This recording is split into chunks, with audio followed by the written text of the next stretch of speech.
Hi hello नमस्ते सर्व गोड ताईंना माझा नमस्कार. नव्या दिवसाची नवीन सुरुवात घेऊन आपण आलेलो आहोत आणि मी स्वाती मांढरे ब्लॉगमध्ये आपले स्वागत आहे. तर आज आलेलो आहोत आपण रानामध्ये. तर इतकं प्रखर ऊन आहे की अंगामध्ये शर्ट आणि स्कार्फ लावावंच लागतं, कारण का कडक असं ऊन आहे. तर ही पाहू शकता ऊसाची सरी आहे कडची, आणि ती आज आपण खुरपली आहे. औषध सगळीकडे मारलेलं आहे, परंतु कडेच्या सरीमध्ये थोडेसे कांदे लावले होते.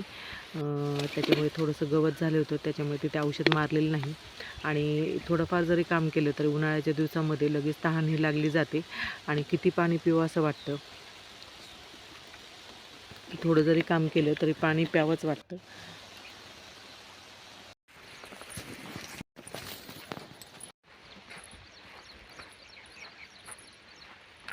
सकाळी 5 वाजले आहेत, परंतु कडक असं ऊन आहे. आणि आता ते कडची ऊसाची सरी आपण खुरपली, कारण औषध मारलेलं होतं सगळीकडं. परंतु एक सरी मी थोडेसे कांदे लावलेले होते, म्हटलं थोडेसे लावावं. परंतु ते काही आले आणि काही नाही आले, भरपूर गवत साचलं होतं. ते आता गवत काढून घेतलं थोडंसं, एकच सरी लावली होती. आणि आता इथे आपण तीळ लावलेली आहेत, म्हटलं पाहून येऊया, तिळात गवत असलं तर थोडंफार काढून येऊ. आणि या दुसऱ्या शेतामध्ये आम्ही ताक केला होता. तर पाहू शकता मस्तपैकी फुलं आलेली आहेत आता त्याला. आता ताक थोडासा अजून मोठा झाला किंवा थोड्या दिवसातच गाडून टाकायचा हा शेतातच. आता थोडासा कांद्याचा पात खुरपून आले आणि इथं पाहू शकता तीळ लावली होती. आता छान तिळाला फुलं आलेली आहेत आणि काही तीळ देखील भरली आहेत, पाहू शकता.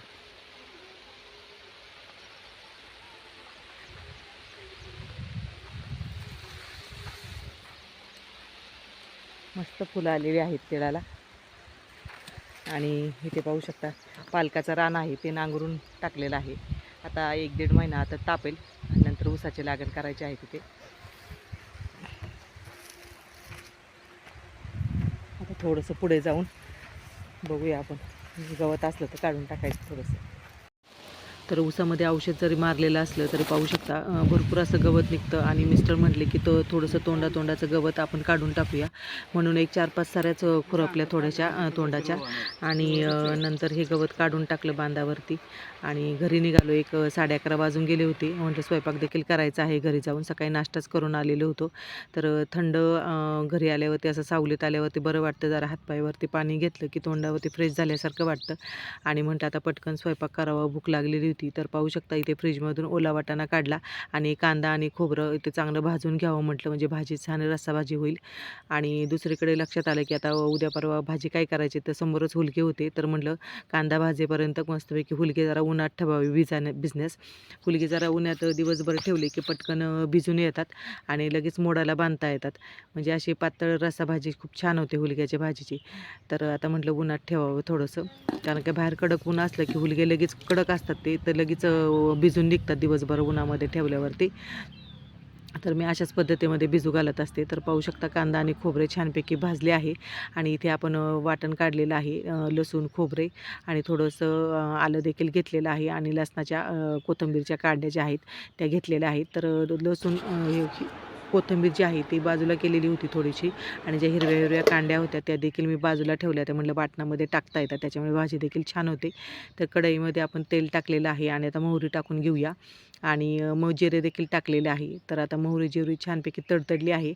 आणि यामध्ये आता घरगुती मसाले आपले काळा मसाला, लाल तिखट आणि हळद एवढेच मसाले आपण टाकणार आहोत.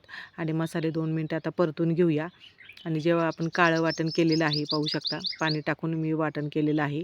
आता ते वाटण यामध्ये आपण टाकून घेऊया आणि ते देखील 2 मिनटं चांगलं तेलावरती परतून घेऊया, म्हणजे भाजी देखील चवीला छान होते. काळं वाटण आपण केलं, चांगले खोबरे आणि कांदा चांगला भाजून घेतला की भाजी खूप चवदार होते.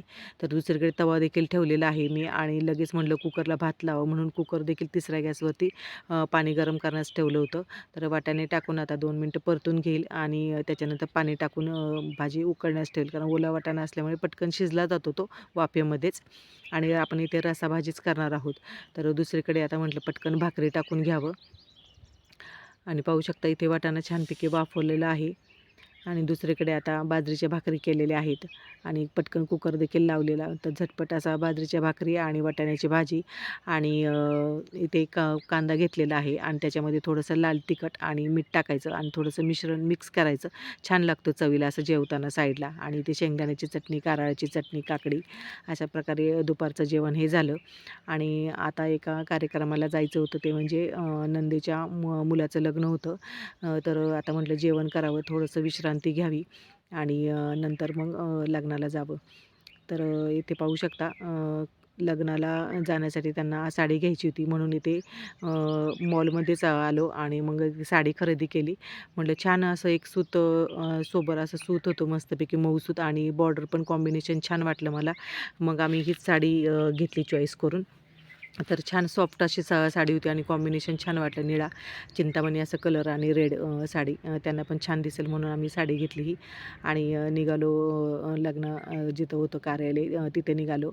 तर लग्न मांडवगण फराटा येथे होतं. तसं अंतर लांबच होतं आणि इथे आलो पाहू शकता. नवरदेव परण्यास निघालेला होता लग्नाच्या आणि इथे मस्तपैकी कलवऱ्या पाहू शकता नटून थटून छानपैकी तयार झालेल्या होत्या. आणि नवरदेव आणि नवरी मुलगी ते पाहू शकता रथामध्ये बसून आणण्यात आलं त्यांना. आणि ज्या पुढे मुली दिसतात त्या बाहुबली पिक्चरमधलं ओहो रे राजा वीरों के वीरा या गाण्यावरती सगळ्यांनी या मुलींनी डान्स करत नवरी मुलीला आणि नवरदेवास डान्स करत करत स्टेजपर्यंत आणलं आणि इतकं सुंदर दृश्य दिसत होतं. खरं गाणं लावलं असतं तर इतकं छान वाटलं असतं पाहण्याससुद्धा. कारण की परंतु या गाण्यावरती क्लेम येऊ शकतो आपल्याला, त्याच्यामुळे गाणं लावलं नाही. आणि संध्याकाळचं वातावरण देखील खूप छान झालेलं होतं. संध्याकाळी अशी नारळाची झाडं होती साईडनी आणि मस्त थंडगार वारा होता आणि हे गाणं लावल्यावरती खूप असं नयनरम्य दृश्य वाटत होतं. पाहू शकता नवरा नवरी छानपैकी. तर अशा प्रकारे संध्याकाळी लग्न लागलं आणि लग्न झाल्यानंतर म्हटलं थोडंसं फोटोशूट करावं. तर आम्ही जावा आणि सगळ्या पुतण्या मिळून सगळ्यांनी थोडंसं फोटोशूट केलं. तर पाहू शकता इथे आता इथे गोजरी आणि पुतण्या आणि इथे आम्ही जावा आणि छानपैकी सगळ्यांनी फोटोशूट केलं. थोडंसं नंदा पण होत्या त्यामध्ये आणि अशा प्रकारे छान वाटतं. लग्न कार्यामध्ये सगळेजण एकत्र भेटतात आणि असे थोडंसं फोटोशूट करता येतं. एरवी काही कोणी कोणाच्या इथे कार्यक्रमास गेलं तरच भेटतं, कोणी काही कोणाच्या इथे जात नसतं. अशा कार्यक्रमामध्ये सगळेजण एकत्र येत असतात आणि पाहू शकता या साईडला आमच्या सासूबाई देखील आहेत. तर अशा प्रकारे थोडंसं आम्ही फोटोशूट केलं. तर आजचा व्हिडिओ जर तुम्हाला आवडला असेल तर जास्तीत जास्त शेअर करून, लाईक करून, सबस्क्राईब करायला विसरू नका. असेच माझे व्हिडिओ तुम्ही पाहत चला.